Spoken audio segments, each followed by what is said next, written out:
So what we're talking about, so as Shani said, I'm Shanker Vijay, I'm a GP, I'm the Edinburgh IT lead. I also help with System 1 in the ICB and also have a London role.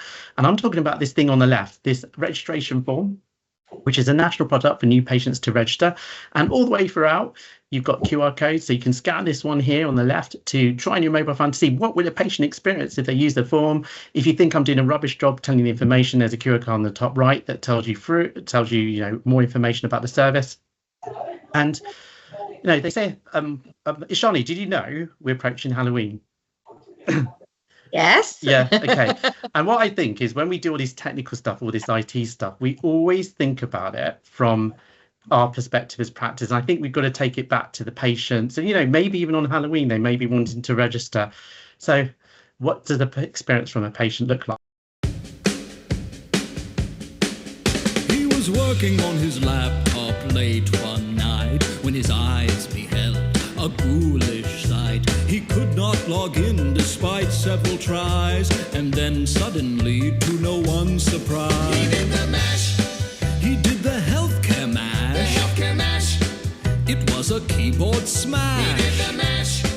The website would crash. He did the mash. And he did the healthcare mash. Who designed such a site so flawed and so sloppy? The code is so ancient, perhaps it was Hammurabi. He tried to apply, but the site would suspend. I've seen a eunuch with a more functional front end. He did the mash. He did the healthcare mash. The healthcare mash. It was a keyboard smash. He did the mash. He tried to clear his cache. He did the mash. Then did the healthcare mash. Hundreds of millions of dollars were spent for a website that has trouble loading. How could the government's web designers create a site with such awful coding? They did the mash. Oh, they did the healthcare The mash. healthcare mash. It was a keyboard They smash. did the mash. They took all of our They did the cash mash. and did the healthcare mash. 3 years really isn't that long to build a website, especially one that has to do one thing. I'm just saying. I met Joe Biden once. Somebody that looked like Joe Biden.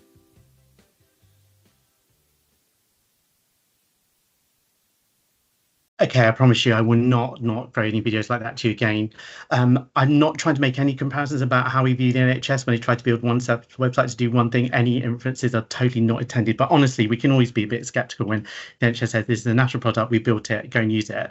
You don't really need to have that skepticism. It's been used for a good few years. It's a really mature product. I'm going to show you that all those fears you may have in that video do not apply to this product.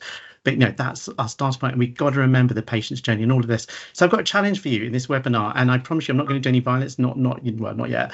But basically, it's so quick and easy to go live. You could go live by the end of this webinar, and before you think that is impossible, I promise you that has happened before. Maybe because people want to get rid of me, get rid of my videos, and they don't want to hear from me again. But whatever the reason, it is that quick to go live.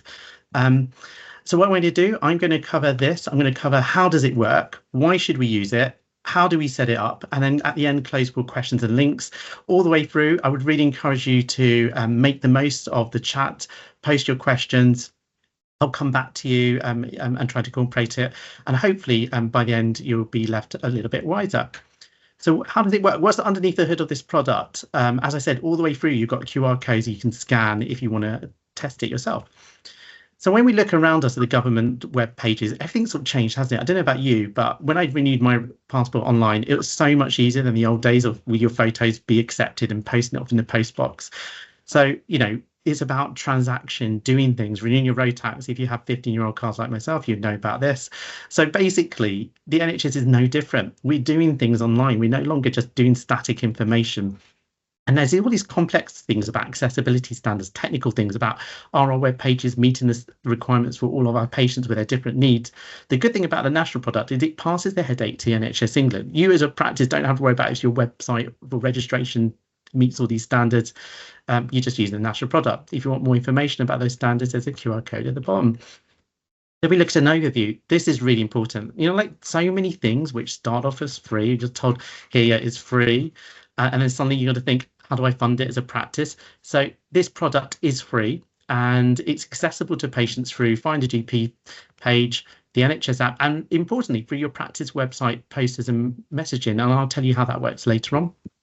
And genuinely, that video focused on the patient journey, but one of the key aims was to reduce your admin burden. That really to reduce the admin burden. And how does it do it? It manages your catchment area. It really tries to match that patient's records. So you're having less time spent on exceptions and rejections of registrations when you're trying to process them. But, you know, we are a digital team, you know, so obviously as a digital lead, and Sean is a digital lead, but we really do understand it's not just all digital. We have to tackle digital exclusion. It's critical. And this comes with a paper form version of the online form. Let's look at the numbers here. So 31% of registrations in the last 3 months are going through this online platform. So already a third in the last 3 months nationally. 93% of patients get matched to their records. So, you know, a lot less mismatching going on. 83% of practices already live across the country. So that's why we're doing this webinar sort of at short notice, trying to, you know, just trying to help any of the practices in North West London who are not yet live. 95% of patients are really satisfied it. It's already processed 1.8 million registrations. So, you know, that video we're thinking, is it clunky or new? You know, it's robust, it's solid, it's covered 1.8 million registrations. And patients, it takes them 12 minutes to do. Now, that may seem like a long time, but when you actually look at how long it takes a patient to complete a normal form, you'll be surprised how it's often a lot longer than that. And that time can come down even faster, depending if the patient's using things like NHS login. So I'll touch on that as well. But really, I hope you get those feeling of the numbers that it's actually more like business as usual, and the majority of practices in England are now using it. Now, this is me saying, okay, we can be on different pages, can't we? I could be trying to communicate to this animal bird, and I've got my agenda as a GP saying, I want to answer all these questions. And the patient's thinking, what on earth are you answering? I don't understand what you're talking about. And you know, they can't give reliable answers. So I think we've got to reflect when we look at the questions that are answered by the national product, it takes insights from everyone, you know, GP staff, patients, digital teams. And the questions are constantly evolving, reflecting any feedback and improvement. So we can always feedback at any things that we think should be included. But there's now a new functionality that's coming out. By the end of this month, you'll be starting to have the ability as a practice to add on an extra product or process for local questions. I'll try and touch on that a bit longer. So even if you felt the national questions didn't meet all your needs, you have that ability soon. So this is me again being very corny. I'm sliding through this slide to show you that I'm going to really rush through the next set of slides because it's a bit dull. But you've got this pack. You can look at it at your leisure if you want the detail. So first of all, this is a single form. Patients start, there's not a child form or an adult form. It's a form that dynamically changes depending on the questions you ask. There's no need for a GMS1 form. Now, this may be confusing again. Even in the old days, when you asked all the questions in your main registration form that was already covered in the GMS1 form, you didn't need to separately get the patient to complete a GMS1 form. But you can be assured that this national product replaces effectively the GMS1 form. If they do this, there's no other form to do. And NHS login at this first step of the process is optional. It encourages the use of NHS login, but the patients can carry on without it. So it's not a barrier. So in an adult process, it asks about name, then it asks about date of birth. Asks about NHS number. It can usefully signpost them to where they find it, but it allows them also to continue if they don't have an NHS number. It then asks about if they're previously registered with a UK GP, their current UK address, and then this is what triggers now the next bit of catchment area management for you. So this is where it becomes a bit optional. So if your practice is set up on EDEC is that you do not accept out of area catchment registrations, then the patient really gets this warning saying can't go any further, you don't accept that their postcode, and it navigates them back to find a different practice. If your practice is set up that you might accept out of catchment area registrations, they get this message, which basically flags to them that, you know, your practice may not process the registration, it's not guaranteed, but it allows them to continue, or they could pick another practice if they wanted to. Then asks about contact details, and it really pushes them if they say that they, you know, that they don't have access to, you know, they don't give a phone number. It really tries to highlight to them, you know, that they need, you would ideally want that. Asks about gender, ethnicity, interpreter needs, and then the next optional question is about pharmacy choice. So I'd recommend that practices generally would put this in. So it allows them to choose or change a pharmacy. And it navigates that workload of navigating them through the choices of high street online pharmacies. It gives them the postcode search, even goes into detail offering them to the opening hours. So it manages all that workload for you. I think it's a really useful thing to have, because obviously if we don't change settings, the patients move to a different area. Before we know it, that GP might have sent a prescription to a pharmacy hundreds of miles away and have to have all this hassle with counselling and reissuing. So useful, I think, to have. Now we move on to the GMS one-star question. So really about they're a member of a defence medical service. Now it talks about emergency contact details. If they've recently moved to the UK from another country, where they were born, and again, more about their recent move to the UK if it applies to them. And this is another optional question. And again, I'd probably encourage us in North West London that we would probably want this. So if applicable to that patient from their previous questions, we can pop up this question, which can help flag if they may be someone that we want to offer TB screening for. Then it talks about current GP surgery, medical conditions, allergies. And with all of these, you can see there's free text options space for them as well. Mental health conditions, disabilities, have they got a carer? And if so, more details about the carer. The opposite, obviously, are they a carer themselves? And if so, what type? Communication needs for them and potentially their carer. Reasonable adjustments. Now, if you weren't about this is a requirement that we all meant to be doing now about capturing reasonable adjustments. And shortly, we will be receiving a reasonable adjustments digital flag, which hopefully will start talking with our EMIS and System 1. So that's probably going to happen next year. So this starts to prepare you for that journey. Prescription medications, and it hopefully warns them if they repeat prescriptions that the practice might contact them for more details again. And then height and weight, and usefully switching to empirical measurements or metric. And then alcohol screening, smoking, and then summary care records, sharing preferences. So again, very complex area to navigate, and hopefully gives them links to learn more if they have queries. That was the adult. With child registration, it helpfully tries to encourage that it checks that a parent or guardian or an adult is registering, not just a child. So you don't get just a child being registered with your practice. It asks questions about education, if anyone else is involved in the patient's care, vaccinations, and whether there's anyone else, again, carers involved with the child.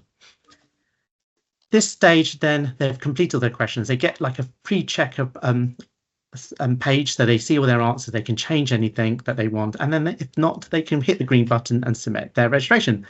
And then they may celebrate. They've completed their registration. If you're doing a whole family, that can also take a long time. So generally, they may do a dance or not. But what happens here is it also captures their feedback on the process. So that 95% satisfaction comes from here.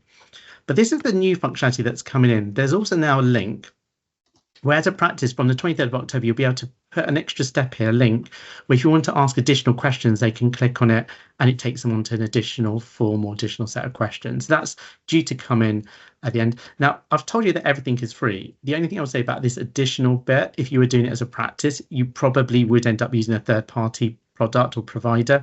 It might be your website provider doing a form or some other product, and that probably would have a cost attached to it. So I just want to flag that bit that's coming out. Okay, so that was the patient side. Now, what happens to us in the practice? At the moment, you would receive the form via NHS Mail as a standard approach. And what you get is this email here, and you get all the information of the form in the actual body of the email, so like there, and you get it attached as a PDF. So your staff would probably manually be registering the patient. And really, I know it sounds tedious, cutting and pasting information from the email into the patient's record. But this is the starting point. I'm just going to tell you later on how this is going to evolve, but this is where you start off with. So that was the how it works for that element, but we've also got to think, how does it work for getting patients to complete the form? And these are the 4 ways that we're going to actually promote it to the patient. So websites of our practices, the NHS web page, find a GP, the NHS app and find a form, paper forms. So we look at a practice website, really we're saying that you would change the link on your website, look at your blurb on the web page to use the form. You get this unique link for your form for your practice as part of going live, and I'll explain in a moment. And I'll also encourage these posters here, which I'll explain a bit later on. But the vision here is, put it on your front door when a building is shut. So a patient might want you to build in your shut, they see that poster, they scan the QR code and start registering. Maybe put it near your reception desk so that if they're queuing up to ask that question, maybe they answer, they look at the poster, they start registering before bothering your reception staff.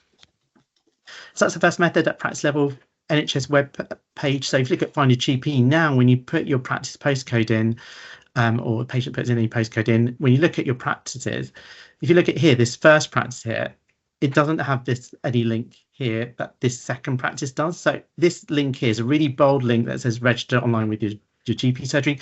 Only if you're live with this product do you get this link. No other online registration product can create that link.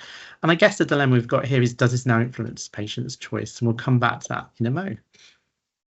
NHS app. So similar to the Find a GP page, within the NHS app, it's kind of built in. I've created a video here. So if you have that QR code, you can see how the experience works with the NHS app. In some ways, it could be a little bit quicker because the NHS login is already, they're coming to the app with the NHS login. They don't have to enter it in again. So it can pre-populate some of the fields for them. So it can be slightly quicker to register that way. The paper form. I mean, this is how it looks. We've said already, everything, I'm showing you the digital side, clearly digital on the web for patients. So this is how the paper form. So they get, this is page 1, page 2 of it, page 3, page 4, page 5, page 6, page 7, page 8. I mean, that version came out last year. They're probably going to update it soon with some minor tweaks. This effectively replaces your GMS1 form. So you use this as a standard form. Now, if you wanted to localize it, perhaps you can add some extra pages at the end of it, or maybe at the beginning of it, but I'd encourage that you use it as the main core of your paper form. So I've covered how does it work. If you don't understand anything of how does it work, please do post in the chat. But we're now going to move on to why should we use it. So you might be like this practice manager who loves paper and may have done a really bad job of explaining this product. If I have, again, I'll just ask you before we make a final decision, look at testing the product from the patient's perspective and looking at this QR code that gives you more information. But if we look at why should we be using it, this is the national picture here. So 83% of practices are already live. And that's from today's data. It gets updated every Wednesday. And when we look at where we are, North West London, actually, you may be surprised, we were the top ICB last year in the whole country. Our practices went live really quickly. I did do some sessions with some of the boroughs. We were really high at the top. We've just stagnated and we haven't actually, built on that progress. And so London actually now dropped to the bottom. And so we're behind the curve now. Still, as an ICB, we're doing well. And if we look at that list again, I'm saying that hopefully you're one of the practices on this list and you're here today and you get the sense that the majority of North West London is already live, the majority of the country is already live, and we're here to rapidly get you live. I'd also ask you if, this is a session that we've done today at short notice, let's be collaborative. If you know a practice manager, your network and your PCN, reach out to them. This recording of this webinar will be shared, the slides will be shared. Just let's share this, let's work collaboratively because it can just take minutes to go live. And like a lot of products, I'd say to you, sometimes it may seem illogical, but sometimes I think you just go live and then you figure out what you need to know. And once you go live, maybe that's not the right way to approach this, but I'll tell you a bit more about how you could go live. So what are the benefits? I think I've covered most of this already. That reduced admin burden. Don't worry about accessibility time. Feedback. It's free. Yep, I'm going to highlight that again. It is free, so it's not something you as practice is going to have to figure out how they pay for next year. And then I'm going to touch on this as well, automation. So I showed you the email route that happens right now. I'm going to show you later on how that will improve and what your options are if you want to further reduce your admin burden. Some of this does come at a cost that you as a practice would have to fund. Some of this will come for you for free. So I'll explain that in a moment. Now I'm going to mention something, and I think of this as a bit like the Harry Potter movies when you think about Voldemort and you think you shouldn't mention the name and then you just mention it. I'm going to mention a thing that can't be mentioned, the GP contract, because we're in a very difficult place. I don't know what that phrase should be, but I'm going to mention it, but then de-mention it if that is such a word. So it's in the GP contract. So it says that you have to solely use this online registration system and the paper form by Halloween, 31st of October. See, now I can see the video. There was a subtle subliminal link there. And, it's Halloween. I'm not saying that we're going to come to your doorstep and do trick or treat. We may be, I don't know. But it is that deadline. But I actually say put it aside for the moment. Just put it aside. We really want you to think you want to use it rather than you have to. I don't think that all of us are going to rush to you on the 1st of November and say, why are you not using it? So this webinar is really trying to be supportive and to think that you really want to get onto the masses of practices and be part of them. I'm also going to flag this question. Before I say this, I'm not a GP partner. I have no profit share in any practice. But if I look at this, I'd actually ask you this question. Can you afford not to use it? So, if we look at patients, they hit the Find a GP page. suppose you're the first practice nearest to them, but you don't have that flag, that option to register online. Will they just go on to the next practice down that says register online? Remember, it could be the evening, they're after work, they're tired, they haven't got time to figure out how to register. Is it the risk that even if your neighbouring practice is alive, can you afford not to be? So I think that financial flow I would flag. As I said, I'm not profit sharing, so this is an opinion. And then feedback from practices. So us Ealing practices, if they're still on the call, I'm probably going to lose relationships with them. But we're not a great set of practices. We're average, right? We're not first followers. We're not like first at doing anything. And here are some normal practice managers. So I promise you, I did not pay them any gold from this rainbow. This is their comments on what they thought about the product. They're really, really weird, normal. We have a variety of small practices, big practices. We did go earlier on with rollout, obviously as a borough. So this is early feedback from the early days of the use of the product. And similar from patients, when you look at their feedback, the key theme is they don't want to go through the snow like this to reach your practice. They love the fact they can do it remotely from home. And, I've told you these numbers before, but those statistics of satisfaction, 95% satisfaction, shows that they don't also relate to that person in the video I showed you at the beginning. They don't find it frustrating, it crashes out and things like that. I've not had any patient had a problem technically from it. But I want to give you a balanced approach, the limitations of this. I just don't think we should talk about all the hype. I want to show you what I think the problems. So it is a standardized question set. Like I said, you can't tweak that national set locally, but like you've just seen, you now will soon have that optional ability to add on local questions. And even if you can't wait for that functionality, just some food for thought. Do we ask too many questions? I mean, like we know that, is it our agenda, not the patient's agenda? How would we feel like as a patient being asked all those questions, and can we even answer them? And we can feedback changes to the national team. And do patients even respond to our questions with good responses? Do they understand it? Do we get good data back? Do we also get a lot of other data sources? Do we get a lot through GP to GP transfer? Should we be waiting sometimes for some of the data before we ask lots of questions? And you can also use different methodologies, can't you? You can use two-way messaging. You can ask them to email stuff across. So there are workarounds to this issue. Second thing I'd flag is that there's no ability for patients to upload any documentations like photo ID, proof of address, immunisations records. But should we be doing that anyway? We know that we're not meant to be doing it in terms of we can't insist on it as part of registration to give ID and proof of address. And also, we can't store it. We're not meant to save in the patient's record. It's sensitive information. We're meant to store it. So even if you had a future query, you can't look back and think, what was I given? And also, we're not digital security experts.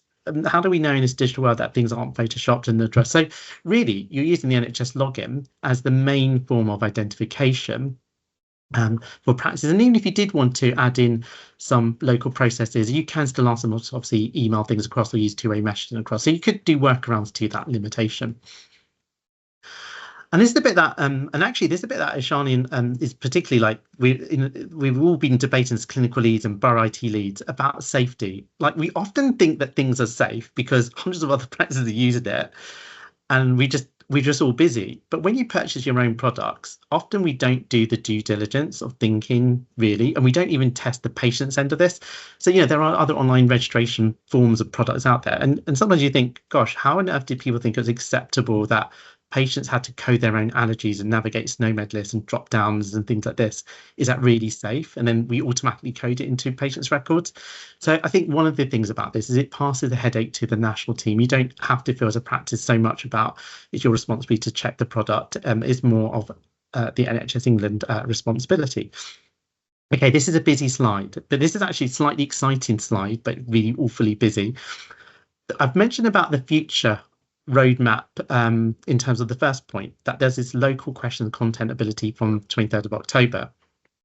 But this bit here is probably the bit that gets a bit more exciting for reducing our workload. At the moment, work is going on with integration with our EMIS and TPP systems.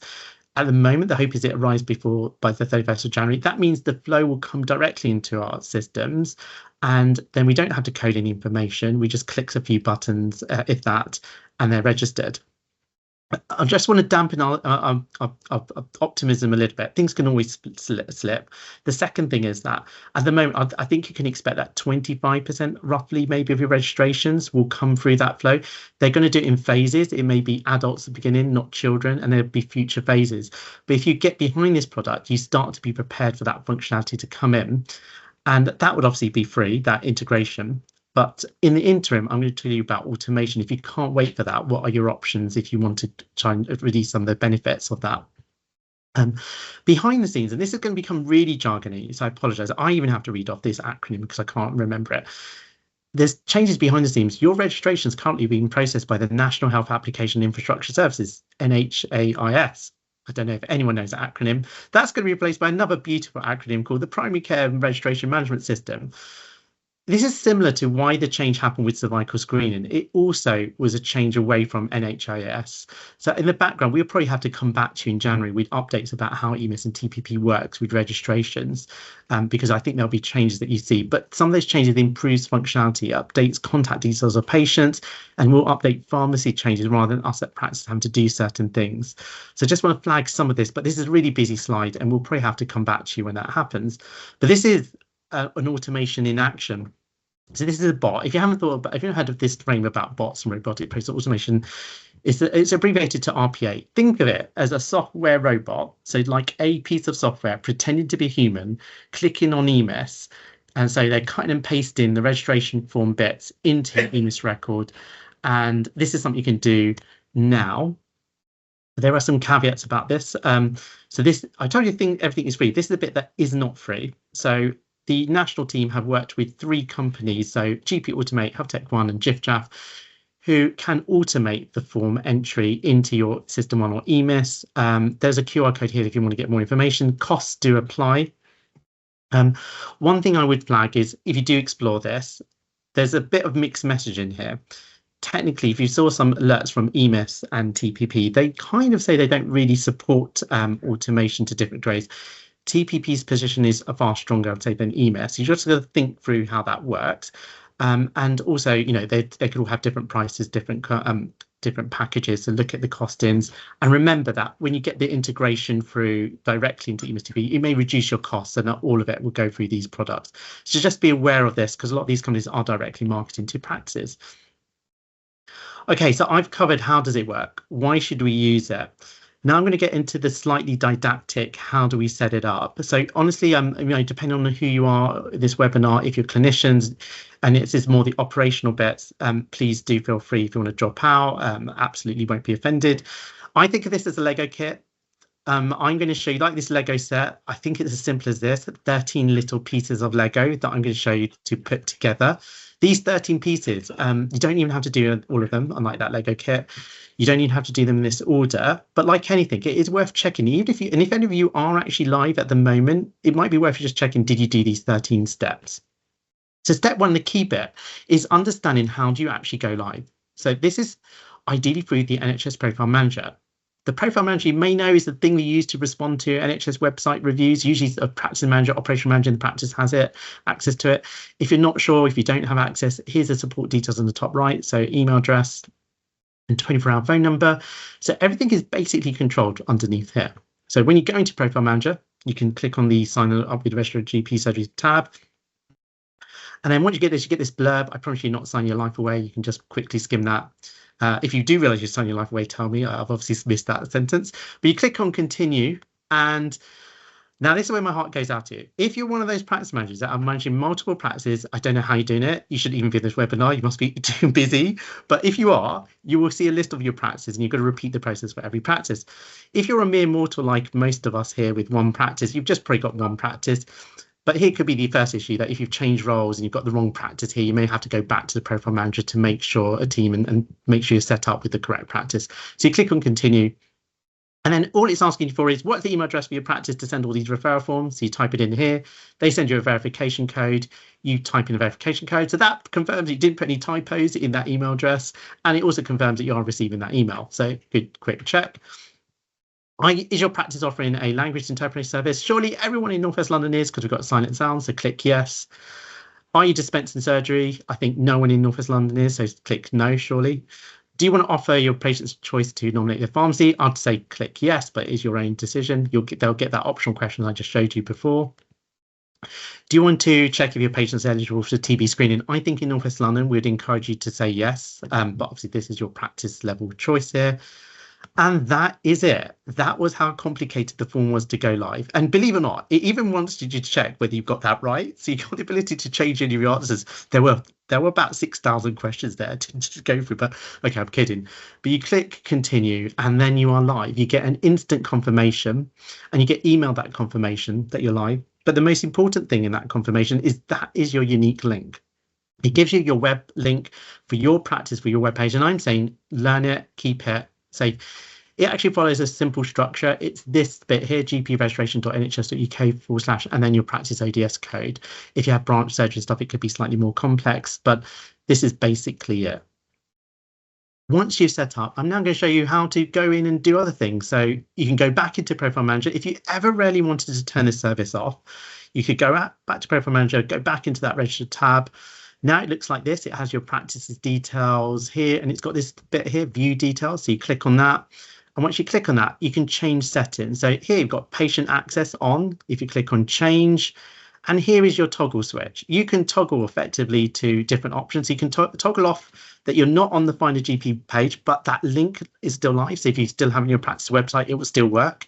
Or you can turn it off completely. It turns off at Find a GP and unique URL. Now this turn off control, I'm just telling you that even if you're anxious, you've got that control. I know there's been different products. I won't mention the other unmentionable GP Connect update record, but I've just mentioned it. But this is a turn off control that is in your control. You don't have to ask anyone. You can go in and Profile Manager and turn this off and on and turn it back on. So if you want to test it quickly, you've got that control. If that was too complex, you couldn't handle Profile Manager, the staff member that's got access is on leave for the next couple of weeks, then you can just email the national team with this email address here, include these details in your email, and they'll try to get you live. There's also an online form that they do, an MS form. So there's a QR code there. I'll try and we'll definitely get these slides shared as well at the end. So it will make sure this link is shared so you've got it. That's another way to go live if you can't use Profile Manager. Step 2. So now that you're live, about a fifth of practices have probably got incorrectly drawn catchment area issues. And I just want to say this has got nothing to do with the registration form product. This is a historical issue which we often did not pick up because it was not obvious to us. So Find a GP uses that catchment area to navigate practices, and the product uses this existing catchment area, but you probably never paid attention to Find a GP page returns for your practice. So the first quick check I'd recommend is once you're live, use your link, or even use just the Find a GP webpage. Type in, like as a test patient, using your own practice postcode. Your practice should return up top of the list because you're theoretically obviously the nearest one to that postcode, and it should be in your catchment area. If it isn't, then there probably is an issue with your catchment area. If you want to know how to amend your catchment area functionality, it gets a bit technical, a bit confusing. So first of all, you probably had access, or someone in your practice has had access to the Strategic Data Collection Service, SDCS. If not, this is the web page link here. This is their email address for them. You need to first have access to that, and you might be using that for EDEC submissions. And we're in that time of year, October, when we're often using EDEC to our submissions. But effectively, if you have access to that, you should be able to get access to this new hub where you can log in and look at your catchment area and alterations. So this is the web link for that hub, and this is the support team for that hub. But I'm just highlighting, get access to STS first before you try to get access to the hub. And then there's a link at the bottom for a guide that tells you about how to measure catchment area. You can look at that guide, but there's also guides in the hub. I've asked them to move the guides from, at the moment you have to log into the hub to see the guides. I've asked them to try and move them outside the hub so you can actually access guides without even having to log in. Hopefully that will come through soon. But that's how you can adjust your catchment area.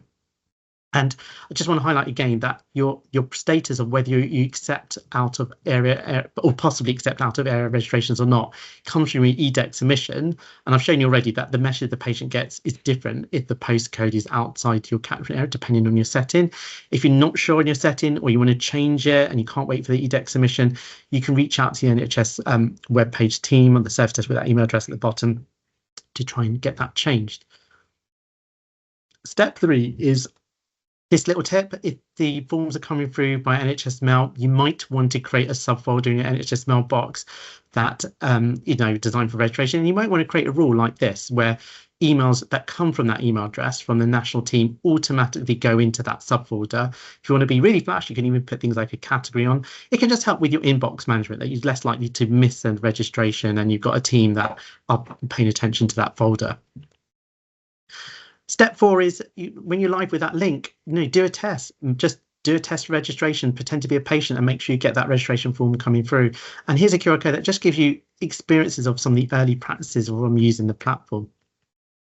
And then step 5, your EMIS and System 1 templates for registration will probably need to be updated. Now, our ICB team have already done that for you. And when I say updating, we've updated the ordering of it, so it matches the flow of the forms. It's just easier if you're cutting and pasting things into a template that is updated. So if you're practicing using a different template, I'll just say, first of all, look at the ICB published registration templates to see whether it works better for you than what you're using at the moment. Step 6, these are side points. They're slightly not the core product, but little tips also.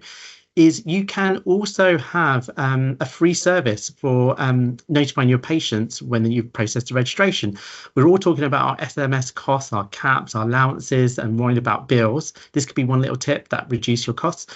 So this means that at the moment, this is free, that if you activate it, the patient, once you process the registration, they'll automatically be informed, and that will either first be through an NHS app message if they've got the NHS app downloaded and notifications turned on.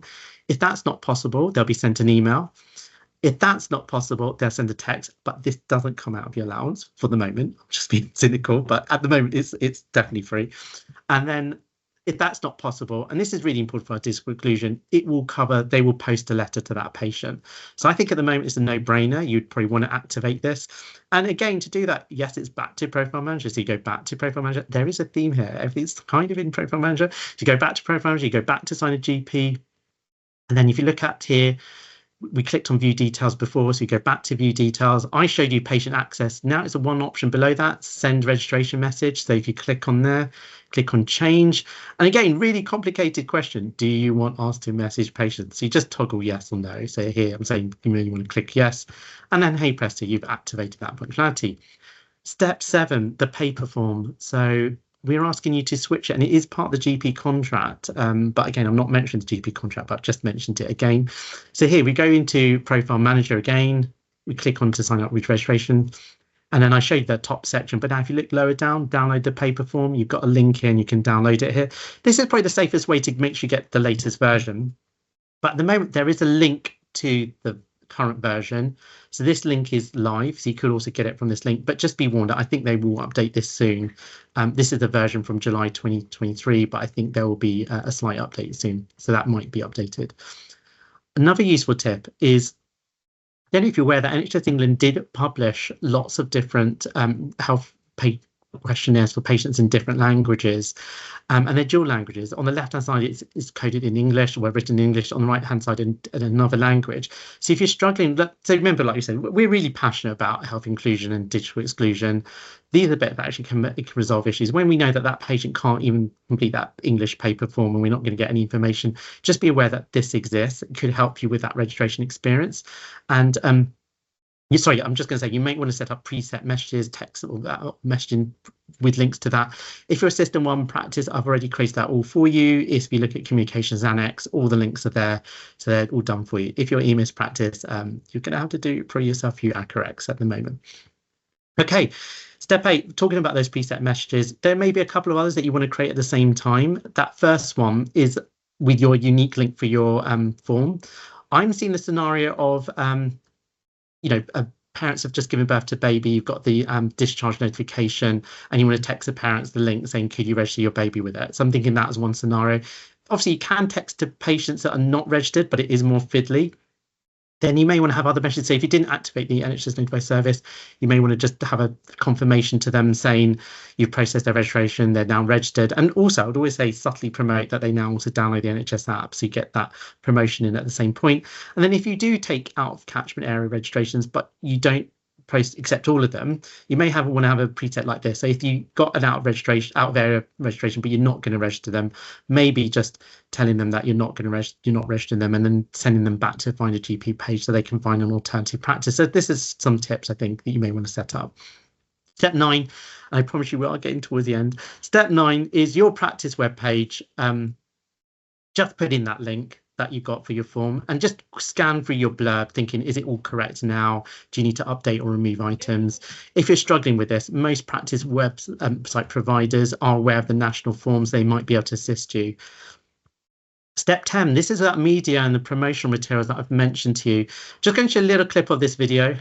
Okay, I personally think that videos don't always work in waiting rooms because the new patient probably isn't hanging around long enough to watch it. There are things like this you may want to do static, but that poster, I do think, like I said, it is useful. And I know some of us don't want posters and want things and clutter, but like think of that scenario of outside the building. That could be a useful place and near reception.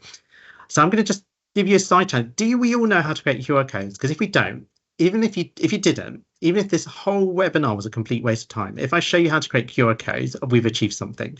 When you do it, paste them everywhere. So this is how simple. It's one of those secrets that's so simple. It's actually one of the things you wish you'd known like ages ago. All you do, and on an Edge browser, is if you say you had that link for your form for your webpage, you stick it into the search bar. You then right-click somewhere in any white space on the page, and then you see this option says create QR code. You click it, and then hey presto, the QR code for that page that you posted in is created for you. You just copy it and paste it everywhere. It's that simple.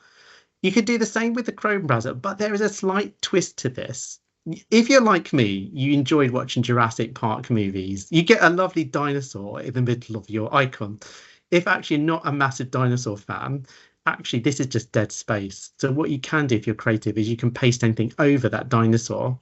My dinosaur may be slightly offended, but never mind. Paste over if it's your practice icon and stuff. You can be creative and the QR code will still work. So that's the difference between the Edge and Chrome browser. These are the quickest methods that are free. There are a lot of other ways you can create them, but sometimes there's costs or things involved with it. Okay, step 11 is your auto reply email address for your practice. And every practice I think should have an auto reply on their main email address just as a safety measure. Maybe just add in that little signpost in here because you may get a random email from a patient thinking, oh, how do I register? And it's already the auto replies telling them.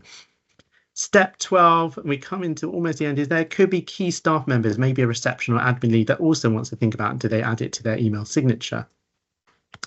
And then finally, the final step of 13 is I've shown you all the practical steps, but it's all about hearts and minds, isn't it? Your reception team are critical here. They're not going to mention over the phone, use this link, or even sound comfortable. They'll say, oh yeah, maybe use this random link. They're not going to be confident saying it unless they've tested it themselves. So encourage your staff to test it.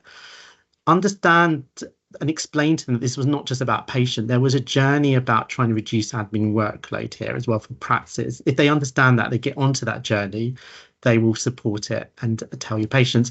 Try to remove all those paper forms. I personally think it should be print on demand. That it's easy to sometimes hand a paper form. Just tell your receptionist, okay, here's our paper form, print it off as the patient needs it, and make it easy for them to promote digital, but have the paper if it's needed. That I think is the journey. So we've come to the end. We've covered how does it work? Why should we use it? How do we set it up? So we come to the final sections of ability of questions. So this slide really shows you those useful links that I've covered in the webinar. Like I said, all the slides are going to be shared. All these links will be shared. There is a webinar recording from a previous session, but what we're going to try and do is get this session uploaded to a YouTube link. And you can use it as a training resource. So you've got that. So there may be a slight delay of circulated slides before we get that done. So here we go. So just looking at the questions in the chat. So first of all, there's a few Ealing practices here, but guys, you are doing really well. So it's great that you're here. It's great that you're optimizing it. But I think most of you in the chat are live. So and it's good to get that positive feedback. And hopefully, I don't know if I can mention them. Can you just post it? I didn't pay you any pots of gold for that feedback in the chat. That would be good. We've got 3 or 4 comments. Do Yes. you want to? You can keep sharing if you want, because those links are really helpful. I also did upload the deck and signpost people to page 63 of your PDF, because that's where it's got the list of practices who are not yet using the service.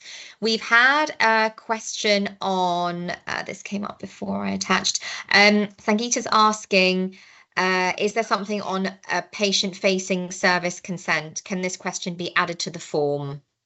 At the moment, it's not in the form, and I think they've considered it, and it's probably unlikely it goes into the national form. So it would end up being part of your local form bit, and when that function arrives, it should be around the 23rd of October. It might slip a bit.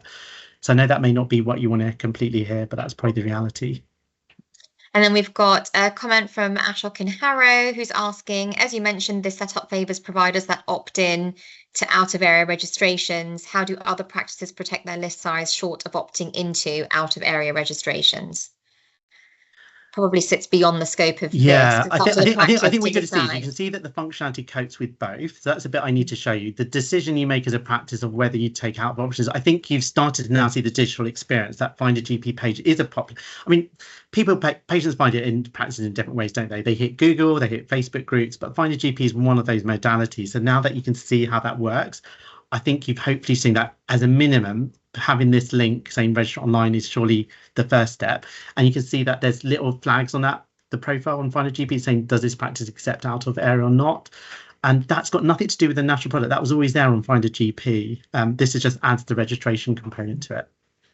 Thank you. Ritu from Hillingdon has asked, hi Shanker, when will there be the provision of the form coding back onto IT systems to free up admin time? Yeah, so I hope I covered it on one of those slides. So we're hoping by 31st of January 2025, we do have regular meetings with TPP and EMIS. Personally, I think, okay, let's just be negative. And I really want us to be negative. As IT leads, let's be negative. Let's just imagine things slip. It doesn't happen. But we've got onto the bandwagon. You've already seen that 83% of practices live. How can TPP and EMIS ignore every practice in England wanting it? So I've been involved in looking at the spec and the things. They started the journey this summer. Even if it slips, surely it will arrive some point next year, and we benefit from that. So I think, and let's even be negative, that doesn't work as perfectly as we want, and we have to feed back. But the direction of travel will be reducing admin burden. Thank you so much. You've also received a thank you from Fariha from Gordon House Surgery, and Sukhpal is asking, can we expand more about the automation providers and the costs attached? Do you want to talk from a London perspective? Then I can talk about London. Okay, so I'm going to give you, and this is mixed measures, and Shani will also can feedback from this from different directions. Look, commercial providers obviously have different viewpoints and everything.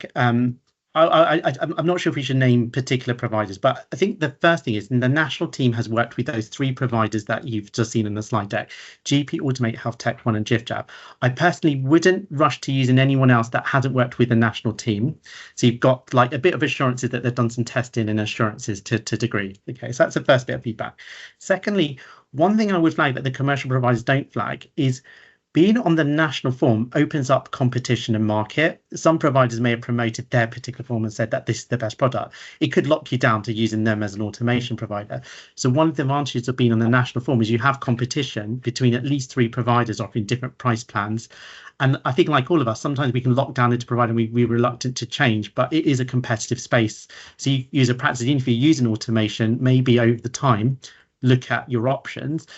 I think at the moment, I'll let Shani mention some of the ICB level things that have happened. But at the moment, I'd also say to you that you saw that I said that even with the interoperability with EMIS and System 1, I don't think you should expect it resolves all automation for you from day one. They're phasing it. So it may reduce your bill to external providers, but it depends on how they're charging you. If they're charging you per automation, your bill may go down. If they're charging you a fixed cost for unlimited registrations, your cost will obviously be fixed. So I'd also say be careful about locking into any long-term contracts without seeing how this could impact on costings next year. And then sorry, the final bit is when you talk about automation, we didn't talk about the local bit. So if you do create a local form and you want to do that, there'll be no integration with EMIS or TPP about your local questions. So you'll still be either manually putting those local questions in, or you may still be thinking about a third-party automation provider. So those third-party companies are probably, they're obviously wise to that. They'll probably start marketing all those options about local forms as well.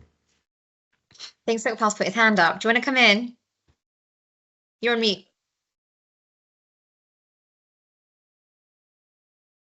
Still can't hear you. Yeah, so we can't hear you. It might be your seem to be audio on mute. setting. You're not showing us being on mute, so maybe it could be just something unplugged. In the meantime, while he's sorting that out, we have questions about children. Can we register a minor with a GP surgery if parents are in military primary care? And then the second is PRF1 form, the same for adults and children. Yeah, the PFR1 form is a dual purpose form, so it's just a single form for both adult and children. So think of it as replacement of GMS1, and also just making sure that your reception staff are actually understanding that transition, that there's no confusion, that the GMS form sort of drops. And also just another bit of confusion, previously there was a bit of, do you need a wet signature on a GMS1 form to do that registration? That's also dropped as part of all these changes to the PFF1, so you don't need a physical sort of signature or a digital signature from the patient. I think so. I might be typing. I'm not sure. Is your mic not working? Oh, sorry. Okay. And then one question from Saramad about temporary registrations. Is that available online? This doesn't manage temporary patients registrations at the moment. So I might expand on what North West London ICB have been doing. So in the last year, we were granted a bit of innovation fund to look at automation in not only the online registration space, but also pathology, lab result processing as well. We're currently working with a few pilot sites. That pilot is due to come to an end, and there is an ambition to reach out to as many practices as possible and see what the appetite is for using automation products in both the online registration space and with pathology processing. We're also very conscious that the money doesn't go very far. And so what we want to do is evaluate the 6 months that we've done already, present that and see what the appetite is and get a steer from clinical leads in the ICB as well. So we will be, I think, going forward every 6 weeks, have a dedicated digital IT slot at this webinar. And we have also asked Genevieve and Freeman to have one dedicated purely to digital and IT, so we can talk about all the various innovations and digital transformation priorities that we have. So just watch this space. We will be coming back to you with an update on that. And we do have practices that have themselves gone straight to suppliers and have set up their direct subscriptions to in the automation space with those 3 framework approved providers, so we can probably get a bit more on that for you next time as well. There's no more questions, no more chat. Hang on, one last hand. Okay. Go on, you Shanker and then Margaret, go ahead. Sorry to sub. I've just went onto the website to register a couple of times, and I'm having problems with a shared NHS email account. I've tried my own, I've tried the website, surgery email account, and it's not allowing me. Do I need to go somewhere else to register? What do is I'll post a link. Remember that there's also a form. I think I just want to check. I did invite one of the national team to join this call. I don't know if Ian, can you see if Nicole's either way? You can even email me directly or patient details. We will pick this up for you. So don't worry, we'll get you live. And I just want to flag this. I don't know if there's any other questions. So Margaret, definitely we'll come back to you and sort you out. Is there any other questions before I say like? Thanks, Margaret. I don't think so, but I also did pop in Ian's here. He's popped up. Yeah, Knuckles not on the call, so okay. Margaret, we'll reach out to you and get you sorted. Don't worry. Okay. And I did also put in the link that takes people to the how-to guides by NHS England and NHS Digital. So there's videos, there's resources for you, for your team. There's lots on there. I still think Shanker's is the best, but you've got sort of more stuff there if you're not sure. We do have a last-minute hand with our 4 minutes left. It's Katarzyna. Do you want to come in? Yes. Hi. I have posted my question. Is there a version of the new PRF1 form that is actually pre-fillable? Just if patients decide I've raised this. I've definitely raised this with a team. I've said to them that I've asked them for non-PDF, and I've also asked them, if they could give us a template that, if you want to add local questions at the end, it has a style element to it. So I've raised it. And sorry, I've just want to introduce Ian. He's part of my London team, one of my colleagues. We've got an action log, so we'll pick it up with them as well. Definitely a request for the future. But the other thing I'll say to you, that local form thing is something that's just recently come on their roadmap, and they've accelerated it really because of that 31st of October, December. So it probably will take a little bit of time for them to respond and think through all the configurabilities of the paper form. Super. I also think we can. Thank you so much. Yeah.